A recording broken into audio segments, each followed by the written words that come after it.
Hello and welcome to the Apologetics 315 podcast with your hosts Brian Auten and Chad Gross. Join us for conversations and interviews on the topics of apologetics, evangelism, and the Christian worldview.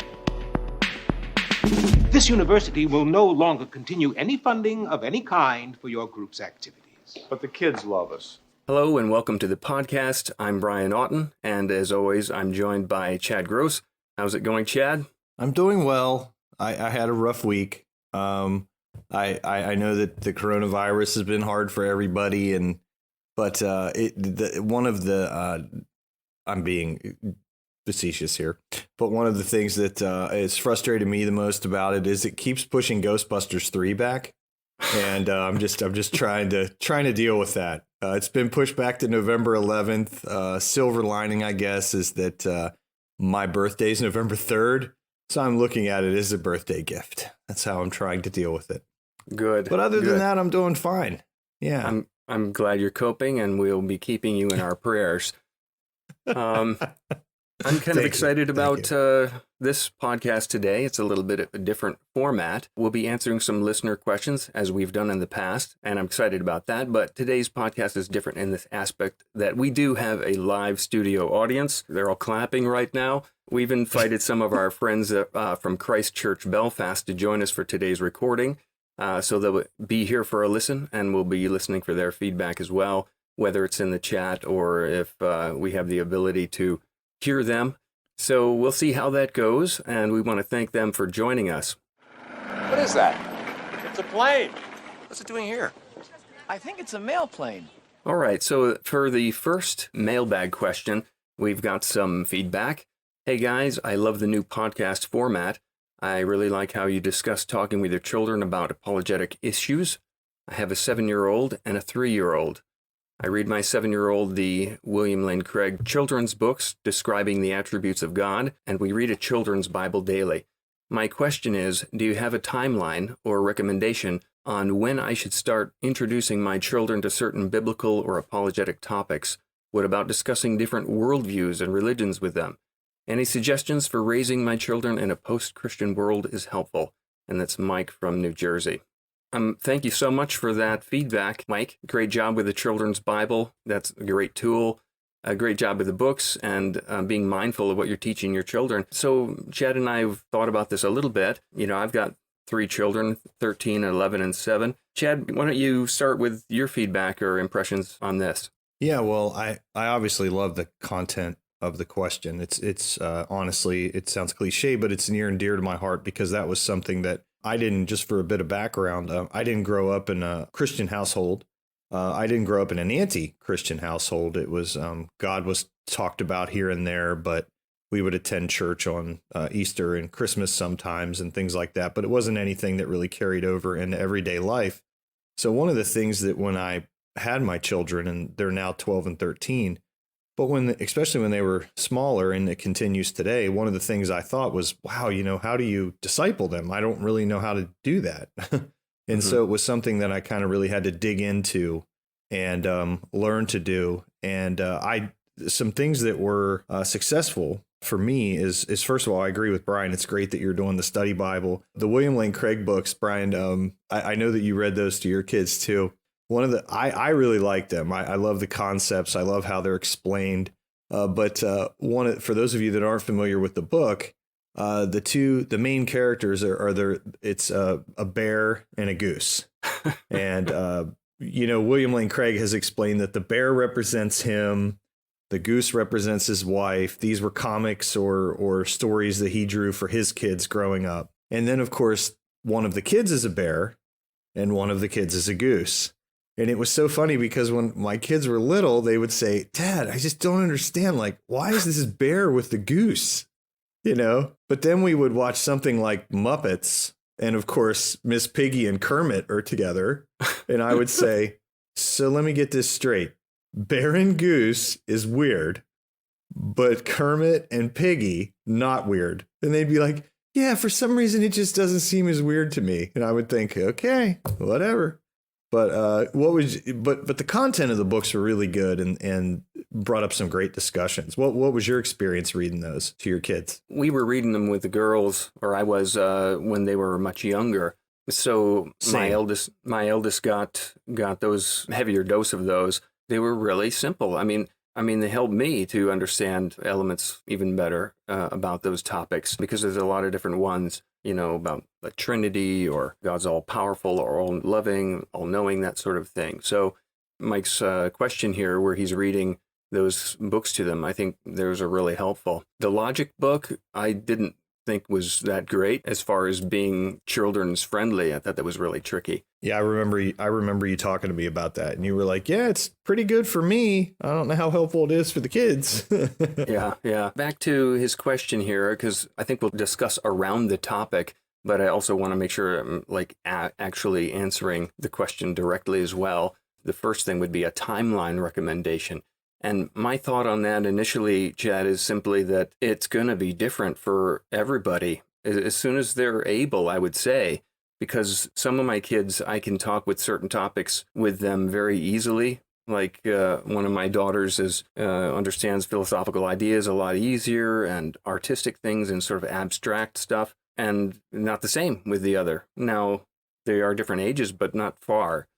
So I know what I can talk about with ease with different ones. So I'm just taking whatever opportunity I can to have a constant flow of whatever's appropriate at the time. It's just going to vary. I would tell Mike, if he was sitting with us today, it's like, well, what are they open to right now? And just go with that. Another angle that comes to mind is that one thing I try to make sure is that I'm always reading with the kids, even if it's not Bible stuff or whatever, and not having a really strict agenda. I try to be consistent with my engagement, but loose with the format, so that it's not like, I'm drilling them with topics, not like everything should be a blatant teaching moment or something. So if we're reading something where the thing comes up, like if we're reading Harry Potter or something like that, then that's an opportunity to talk about certain things, like maybe supernatural, that kind of a thing.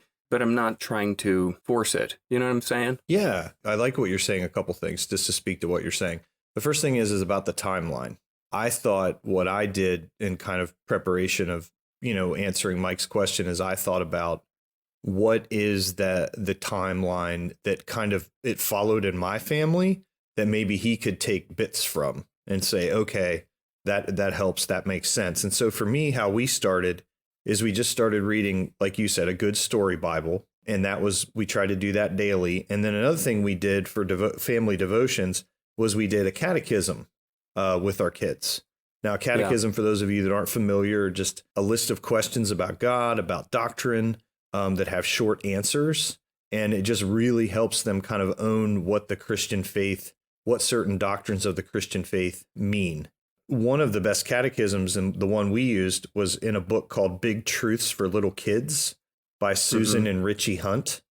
And this had a catechism, but for each section of the catechism, it had a story about kids and how their faith kind of translated into real life. We started out with Bible study, Bible discussion, and then this catechism. And then we would sing, like I would get my guitar out and we would sing worship music together. We would pray together. Now, what I like what Brian's saying, though, too, is that it has to be organic. Like, for example, you need to make sure that you do have structured time, I think, set aside for devotional reading, for Bible reading, things like that. But at the same time, you don't want to feel like you have to have everything scheduled when you're teaching your kids.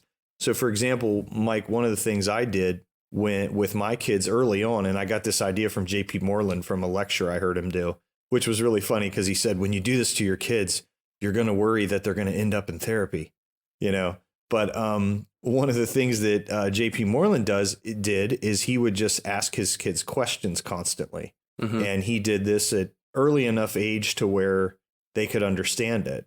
So, for example, my daughter, she was probably 6 or 7 years old once, and she was getting out of the car and we were coming home from church, and I'm not sure what the sermon was.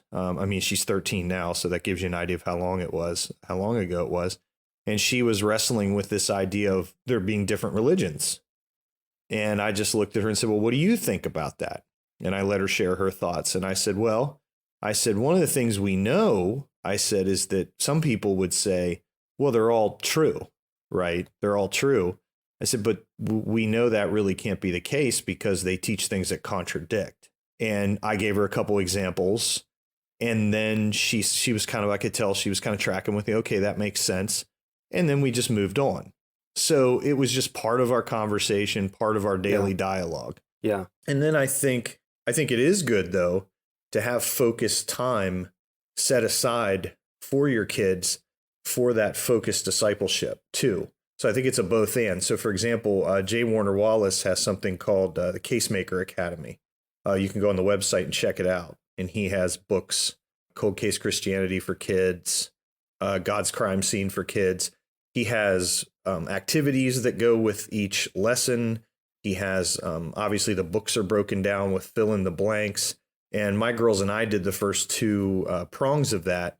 And we just benefited greatly from it. And of course, discussions spawn from that even still. And then also, Brian, I saw that you had mentioned you had written that Lee Strobel has a great series out too. He has those books, The Case for Christ, The Case for Creator, The Case for Faith. He has kids versions of those. And so those would be great to start reading through. And then the last thing I want to say, and then I'll kind of kick it back over to you, Brian, is that one of the things, too, that we do now that I'd say is the most valuable is we do just sit and read the scriptures together. Because if you're engaged in the life of the mind, in apologetics, and you're sitting and reading, then those important conversations are going to be brought about. We're reading right now as a family through Luke. And the other night we had a really good discussion about like Jesus's parables and why he used parables and what the parables mean. And as we're working through the parables. And so those conversations just come to the surface as you being somebody who's obviously apologetically minded. As you read the scriptures with your kids, those topics will kind of organically come up through the discussion. Those are great recommendations. One Bible that we were using at one point was called Long Story Short, which is sort of a structured Bible reading. It's put together really well. If anybody's interested in a good Bible to work through with the kids, there's like an Old Testament and a New Testament version. Long Story Short. You were mentioning J.P. Moreland talking about asking questions, and that reminded me of something that I wrote down in our prior notes here to the question, and that is a book I read, when I just came to Northern Ireland many years ago when we immigrated, The Pleasure of Finding Things Out by Richard Feynman. Now, this is just a scientist and him writing, but he was talking about how he was raised. He shares this idea that his father would always ask him to notice things and ask him questions. How do you think that works? And they would discuss the design of things, lots of questions, and basically teaching him to have an inquiring mind.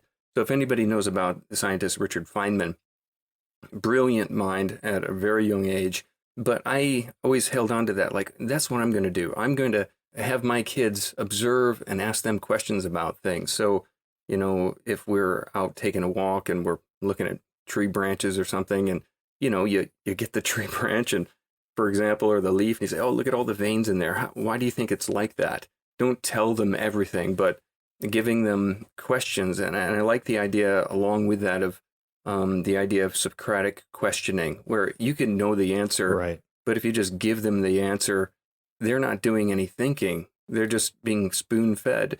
Well, I'd rather have them discover it and come to the conclusion themselves and guide their thinking, train them to be thinkers.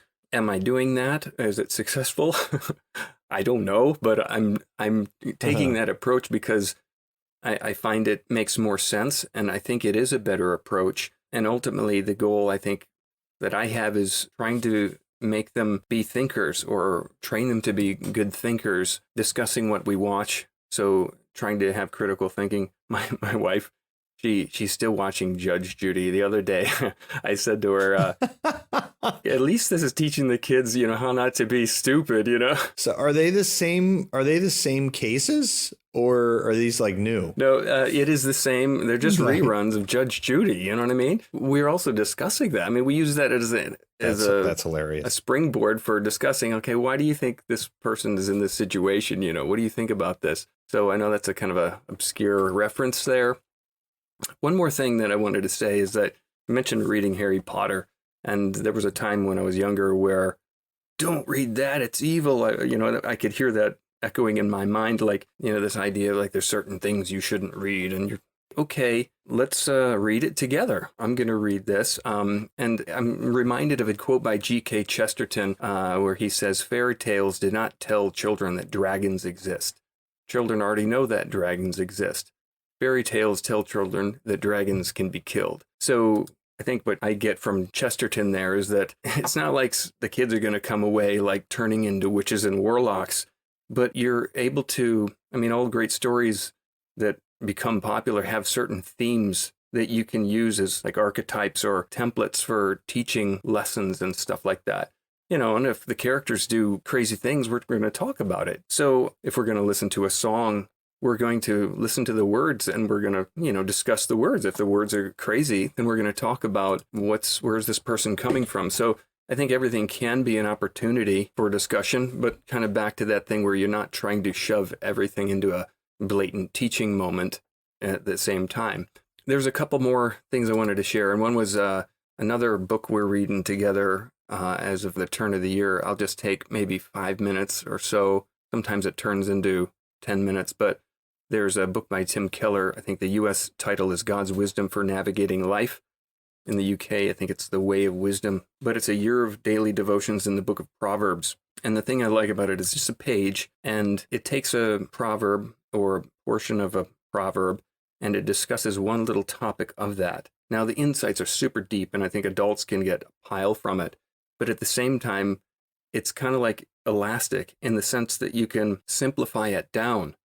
So like the other day we were talking about idols, and it's like, okay, well, one of my kids thought idols was like gold statues or something, and the other one thought it was someone you look up to. So, we didn't even get into the reading of that thing for the day, but we talked all about idols.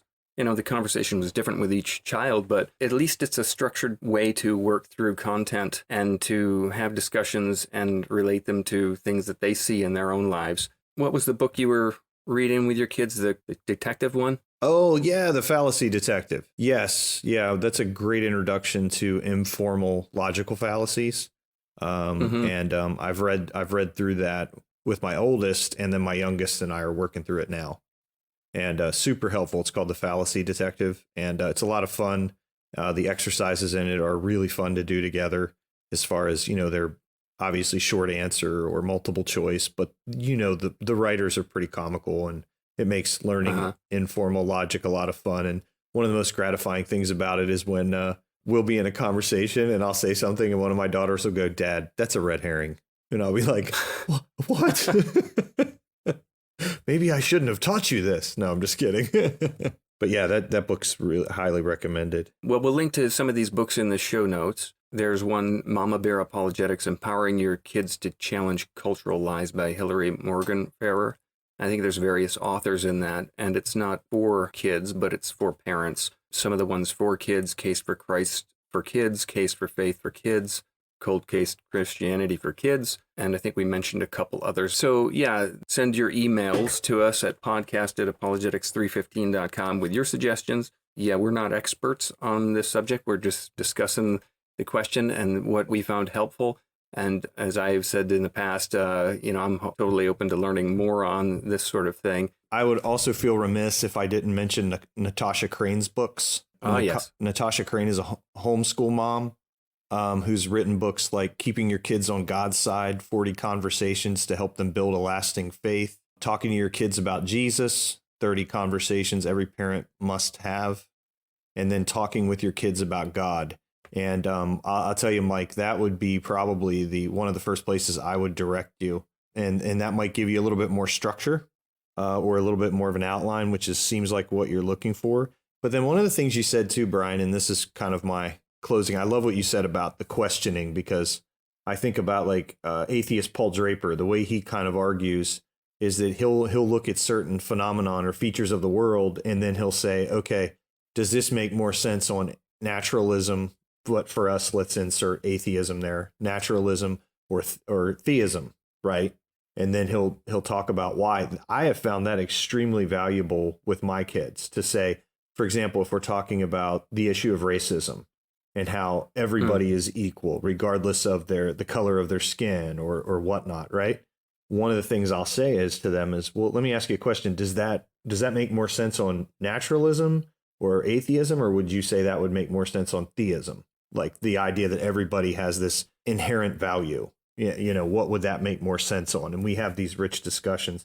Then the last thing I want to say is I love what you brought up about Harry Potter, because the two ways we can kind of parent, right? Or there's one way is we can kind of, and this is, don't take this in poor taste, but we can quarantine, right? In other words, we can kind of protect our kids from everything. Okay. And then, of course, when they get out in the world and they don't have us with them, they're kind of inundated and bombed by these concepts and they don't know how to think about them, right? Or we can inoculate them, which would mean that what we mean by that is that they're exposed to some of these challenging issues, but they're exposed to them with you so that they can think well about them while they're with you. And then eventually they are able to think about them well when they're not with you, right? And so I think that idea of what you're saying is you're basically advocating for, we need to kind of give our kids the vaccine, if you will, in a sense, right? Instead of simply quarantining them and never allowing them to be exposed. Yeah, I love that idea. I've heard that in the past, but you're just reminding me of it now, and I really like that idea. Well, thanks, Mike from New Jersey, for sending that in. Now we've got one that's a little bit more local, so I'm going to play that. Hi guys, I'm really enjoying the podcast, but I would like to remind you, don't cross the streams. My question here has two parts. After reading 2 Corinthians 10:5, we have a clear call for Christians to not fight like the world, but to demolish arguments and every pretension that sets itself up against the knowledge of God. So here we see that Christians are to be working to deconstruct the ideas of the world as they set themselves up against the gospel. Do you think that we need to nudge the church to spend a little more time breaking down the ideas of the world, rather than simply focus on sharing the gospel? And the second part of my question is, Paul did this in the public square and synagogues, but now for us this might include the workplace, school, university, Facebook, YouTube, movies. The public forum for us where we get our ideas is now vast, but have been encouraged by small successes like the Babylon Bee, who have managed to use satire and create a clear voice in the noise of the internet. Their influence has grown and they've managed to speak truth in a way that broke through even to some very famous people. What other areas would you like to see a clear Christian voice come through? Well, I have a few thoughts. I'll start with Chad and then jump in at any time. I just want to remind you, you've really got to amp up your answer, though, because there was a Ghostbuster quote in there. So, yes, this is the first one. I'm just telling you. This is the first one. Yes. So really appreciate that use of the reminder at the beginning not to cross the streams. We never do, and we plan that we won't hope that we never have to. So anyway, my first thought on this is an analogy, and I think I've used it on the podcast at one point or not, but I tend to come back to it in my own mind, but I'll come to it in a moment here. Yes, I agree totally with the sort of the direction of the question is that we need to share the gospel. And it seems that if we only focus on doing that, we're lacking something because we're called through the scripture to work against the ideas of the world that are contrary to Christ, or to counter them, or take every thought captive, as it were. So I kind of see it in my own mind as this analogy of farming and planting, and go back to this parable of Jesus where he talks about the different types of soil. And I think of the gospel being shared as the seed going forth, but the different types of soil is the kind of hearers that you're going to have. And in my own mind, I think, right, yes, we're called to sow the seed, but any good farmer is not just going to go out into a field and say, man, I hate this stupid field. It's just so rocky. The field is just terrible. It's getting worse and worse. I mean, look at all the thorns growing up in my field. It's just terrible. And there's no harvest because the field is just so full of stones and it's dry and brittle. If a real farmer was having that mindset, you'd think he was an idiot. Okay, get out there and plow. Get out there and destroy the thorns and pull them out. Uproot the obstacles. Take the stones away. Till the soil. Then plant the seed and then water it and cultivate it. So I kind of think like the apologetic task, as it were, is all of the pre-farming where you are taking up these stones that are in the way that prevent the seed from even taking root. Maybe the discipleship aspect and the role that apologetics can play in that discipleship is where you are tearing down false ideas or mindsets that can spring up even in Christians' lives and become thorns and choke the word. So worldly ideas and things of that nature coming into a Christian's thinking can cause them to have doubts, taking on false beliefs, and that can start to choke out the life that God would want them to have. I always look at apologetics as part of that sharing of the gospel that's essential, just like a farmer would have tractors and plows and bug spray or whatever, you know? So I think the questioner says, does the church need to be nudged? I'd say yes. How do we nudge the church? He listed, what are the areas we would like to see that? Well, everywhere, and he listed a whole pile. So I wouldn't just repeat those, but I would say if someone said movies, I'd agree with him. But I'm not a movie maker. But where's my sphere of influence? So I would say wherever your sphere of influence is, then grow there and expand there. Things like critical thinking for Christians and the importance of teaching the body of Christ to be critical thinkers when it comes to ideas, I think is also important. Is something that would help us as Christians in general to be able to be better in conversations and sort of change the reputation, if you will, around what people generally regard as Christian thinking, that sort of a thing. So those are a few initial thoughts. What are your thoughts, Chad? Well, one of the things that stuck out to me when I listened to this question, other than the reminder to not cross the streams, because, that was first and foremost. One of the things that I struggle with is what you're saying. I love the farming and the planting analogy. But if the church isn't educating and speaking to these apologetic issues, to these cultural issues, ethical issues, what have you, then if we don't have a voice in those arenas, then people are going to go to other resources, other places to get answers about those questions because they want to get answers from the church. They want to get answers from a biblical perspective. But if the church isn't offering any of those answers, then they're going to go to the places that they are talking about them.